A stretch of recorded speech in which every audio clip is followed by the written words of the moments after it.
Oh, hey guys, how you doing? It's Henry. I'm Mowers and Blowers. Good morning. As you guys can see, I'm doing something a little bit different today, but yet it is relatable to the small engine theme, if you will. This is my Robin, Wisconsin Fuji Heavy Industries Subaru 2-cylinder engine that's off of the Ezgo utility 1200 workhorse golf cart. As you know, this is the original engine from my golf cart project, and I couldn't get any spark because there was no spark coming out of it, because it all relates to, there's a pulse pickup thingamajig on the crankshaft, there's a CDI ignition thing, there's a voltage regulator, and this ignition coil. I mean, I'm out of my element when it comes to all that just to get spark, you know what I mean? Which was the big decision that I had to make of putting the Honda engine in there, because the Honda engine is all self-contained in one unit, you know? You pull it, it starts and runs, and that's why it's in the golf cart, you know? I didn't want to mess with all this stuff. Plus it had a gasket leak. This part right here, the cover that goes on there, somebody has been in there already and had made a RTV silicone gasket that has worn over the years. And so while I was at first trying to test this thing, cranking and stuff like that, some oil came out of that thing, and I didn't want to mess with that. So that's why putting the Honda engine in there was such an easy decision.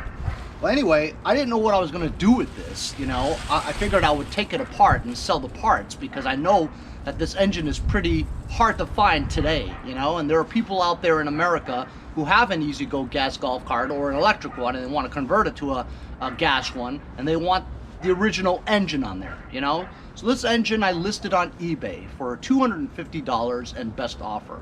I had shipping about $168 or something like that. So I wanted to get at least 300 bucks out of it.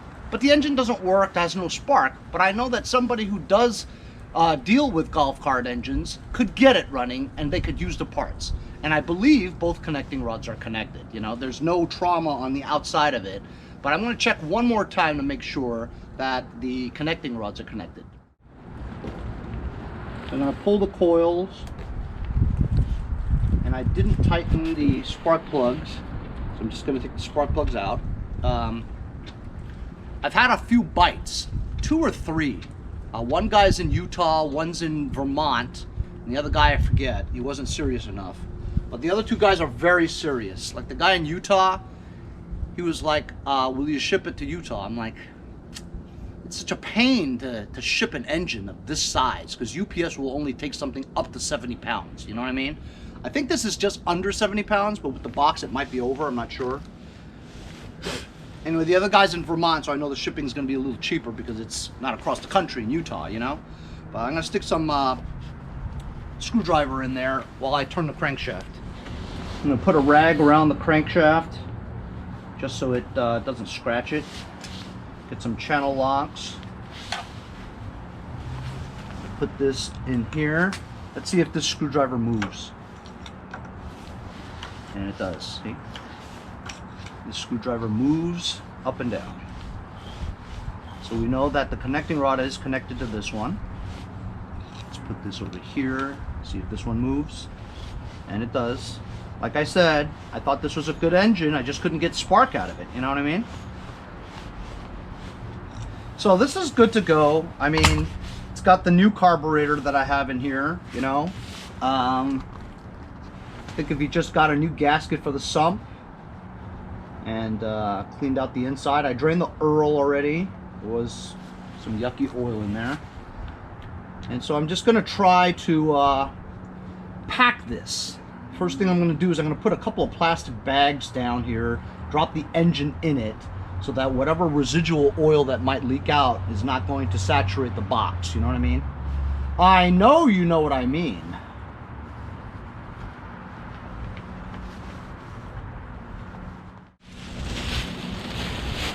I've got this leaf bag. Just put that like that.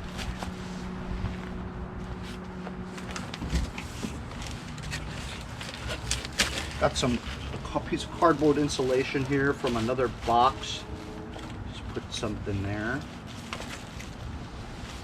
And I'll just drop this inside on top of it. It is pretty heavy. It doesn't look big, but it is pretty heavy. I mean, the shit, you know what I mean?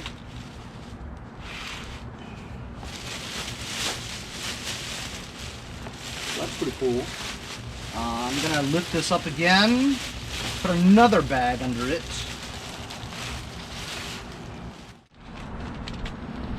Got some circulars, newspaper.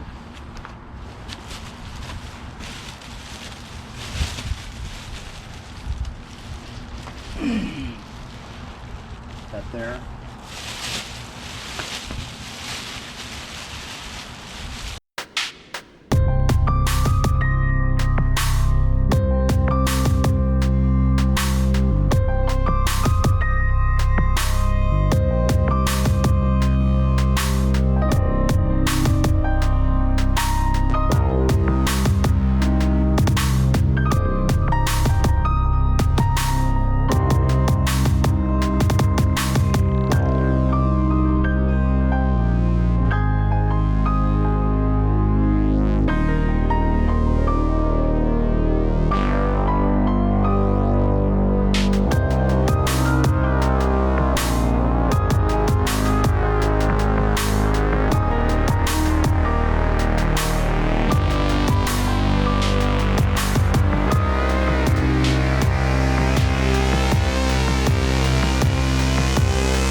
So there you go.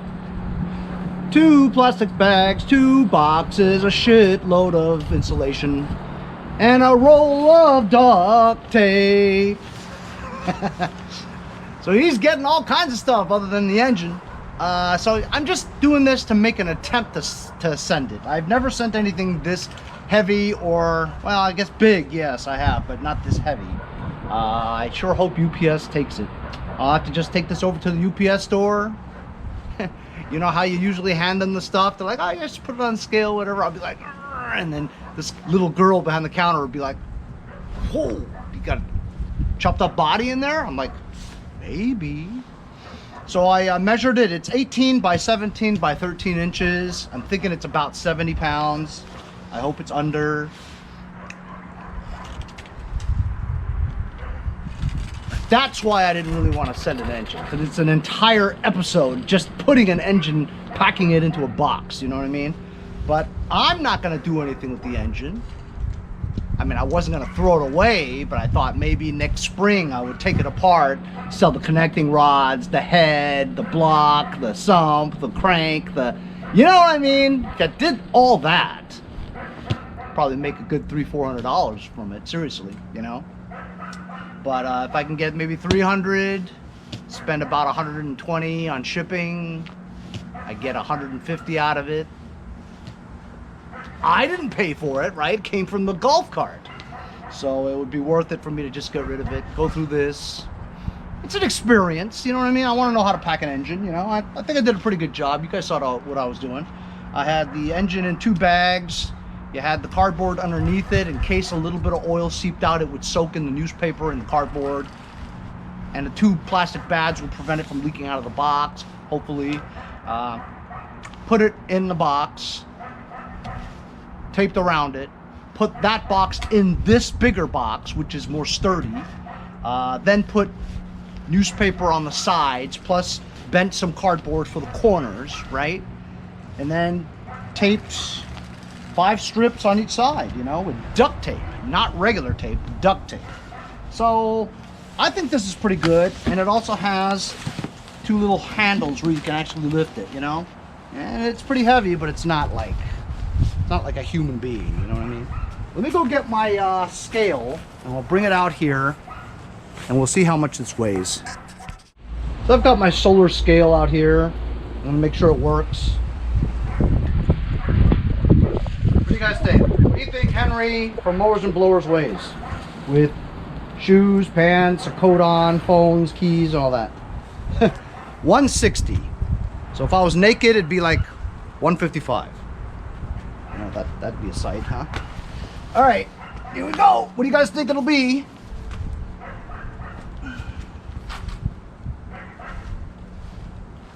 It's blocky.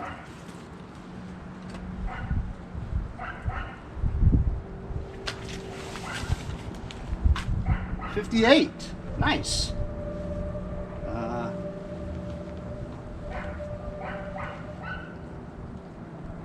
Yeah, 58. 3 times the charm.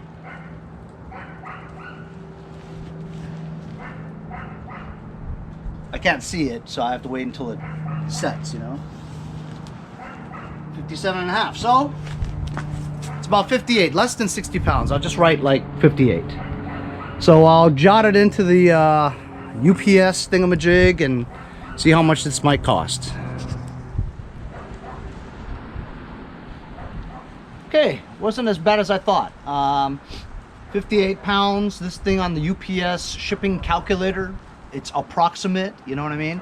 But hopefully it'll be right on it when the guy buys it. So it was $44 to ship, plus a $25 charge for the weight. When it goes over 50, they have to put a fragile sticker on it. And then under 70 pounds, from 50 to 70, you have to put a fragile sticker and pay $25 handling fee. So the whole thing is going to cost like $71, hopefully. So that's not bad. That's a lot less than I thought. I mean, I thought this would be over like $100 or something like that, but it's not bad. I guess I'll do it. So I put it back on best offer, $250. He's going to offer $150. I put $168 in shipping. It's just to cover yourself. You always have to put more shipping down. You make them pay more shipping than it actually costs, so that in case you get it wrong, you know, you're not out your own money from shipping something to him. You know, I remember a few times in my life when I first started eBaying, my shipping wasn't enough to cover the item. So if the item was only like $10 and I spend you know, a little bit more on the shipping than he paid for, I'm only really getting like $8 for it, you know, plus the eBay fees and PayPal fees. I ended up with like $3. So all that trouble for $3, it didn't make any sense. So, you know, you have to be really careful if you guys ship stuff on eBay.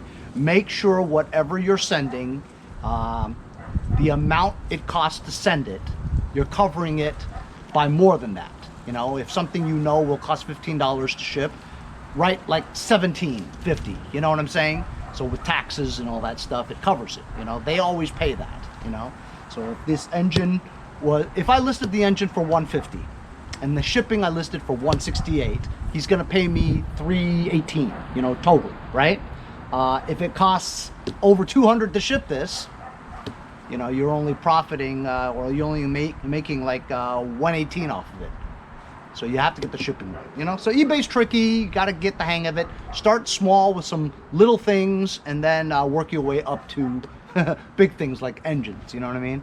But if the whole thing doesn't make sense to you, at the end of the day, you could always cancel the order and say it's broken or something and I can't do it, and refund their money and it's a wash. But anyway, that's an interesting episode today. I don't think I've ever shown you how I send stuff on eBay. This is exactly what I do. The parts that I get, put it in, like every time I get something in the mail, the poly bags, the padded envelopes, all that stuff, I keep that stuff. And that's why I keep all the boxes too, because I sell a lot of parts on eBay. So I recycle the boxes and the packing material, and it goes right out again. I don't throw it in the garbage, you know what I mean? I use it. So that's my way of kind of helping the environment, you know? I think it's a waste too, you know what I mean? So I always I keep too many boxes. I've already started my collection again, you know what I mean? But anyway, that's today's episode. I have a very interesting episode tomorrow. It's not really related to mowers and blowers, but it's something that I've been working on for quite a bit, and I wanted to share it with you guys because you've been with me for so long. And who knows, some of you guys might find it interesting. So it will be an episode that's right before my vacation, and then you guys could watch what comes during the vacation. Anyway, thanks a lot for joining me on today's sending a small engine in the mail to Vermont. We'll see you guys next time on Mowers and Blowers. To Henry and family, have a wonderful Christmas and a very happy Mower New Year from Andy and Julie. It's Andy Gobby from the UK, Mower Wizards. Sent me a Christmas card from England. Merry Christmas, Andy. Hey Henry, it's Andy from the UK, aka Mower Wizard. See you guys next time on Mowers and Blowers.